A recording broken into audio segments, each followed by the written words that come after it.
Hi friends, welcome back to my little corner of the internet.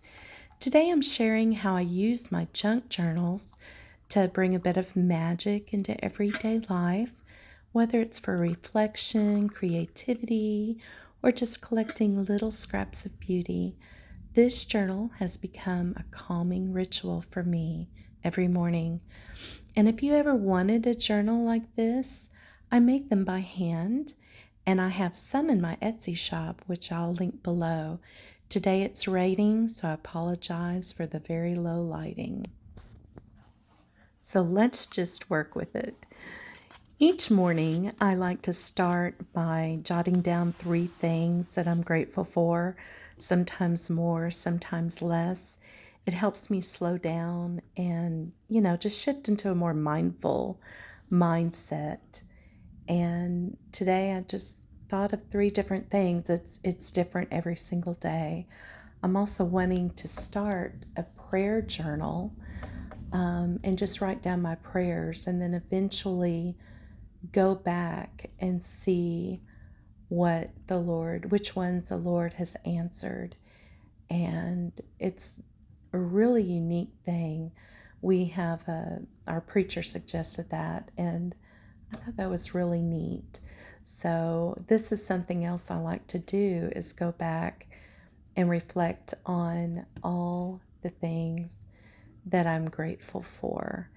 And so when I do say my prayers, I can look and thank God for these things. So anyway, enough talking. I thought you would enjoy just watching me write and go through things, and then pretty soon I will show you how else I use my journal.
I do like to keep some of my small memories in my journals as well.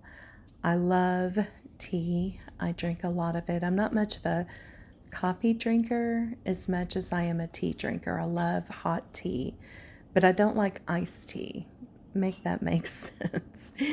Anyway, I like to use the things that I do use every day. For instance, this tea bag, I dried it out completely in the sun and I took out the tea, and I am going to use this tea bag as a little pocket. Now, my grandchildren love to come over and they think that they're picking me flowers when they go through my decor in my house and get in my baby's breath and pick some of that out. So this is one of those that I pressed and thought I would just put that in a journal page. Now, right now I am looking for a place. I put these things in different spots. I'm looking for the perfect place to put this because most of this journal is pink, whereas that's where the pink came from. It was a raspberry tea. And I thought it would be really cute with this turquoise and ecru sheet of paper. This journal does have a little bit of turquoise element, so I'm trying to find the right place here to put that in, and I'm going to tip it in actually. And what tipping in means is adding a page that's not actually sewn. So here's some more turquoise, and that matches pretty good. So I'm going to tip this in using masking tape because I don't have any washi tape currently, but I do love the look and the vintage feel of just plain masking tape. It's a cream color, it goes with the aesthetic, and again, I'm just going with it. There's no wrong or right things to do in your journal, and that's why I'm showing this. It can be a beautiful journal, and you can use junky things to make it look beautiful. So this is where I will keep my small memories, and then I have these leaves, and I always said Texas doesn't have a fall. We never have the changing of leaves. And I was surprised. I found these 2 leaves on the ground last fall, and I decided to keep them. I actually made a embroidery pattern from them, tracing them and making everything, embroidering exactly these leaves, which I thought was pretty cool. So I decided to add that element there because Texas does have a fall, actually. And then there's just some days I don't want to write at all. You don't have to necessarily write in your journals. You can just add things that mean things to you, if that makes sense. Like I like making a quick little journal spread here. Just, I love to play with textures and aesthetics. So whatever aesthetic the journal is, I do like to keep a common theme. Some people don't. Some people just add whatever they want, and those are beautiful too. But with this, you can see the common theme. It's more kind of a shabby chic.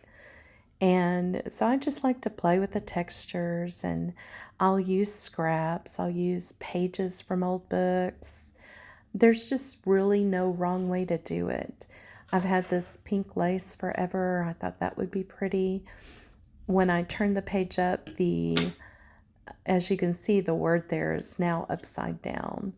So I'm wanting to cover it, but the lace will still show through a little bit. So back to the masking tape. I'm going to use a piece of that and just glue the lace right over that. And yeah, but then when I saw this, you'll see here, it looked a little bit too pink for me. There's not enough contrast. So I wanted to add a little contrast with this quote that I did. I'm adding this, and I'll tell you about this a little bit later. But this quote had some real pretty crinkly seam binding. And so I got that seam binding back out and made a little bow to match. And I thought that would be the perfect contrast. So you'll see me making that here and gluing on.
Again, here I am looking for the perfect spot for this, and I decided to glue it all away.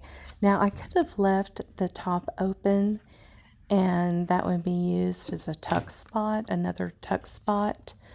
So, but I thought about that after I glued it on, but it's still okay because we got the tuck spot in the front and lots of journaling places around that. So I thought the little quote was cute too.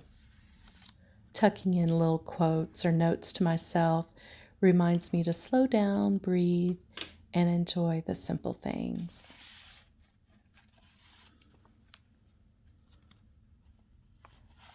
So thanks so much for spending this time with me.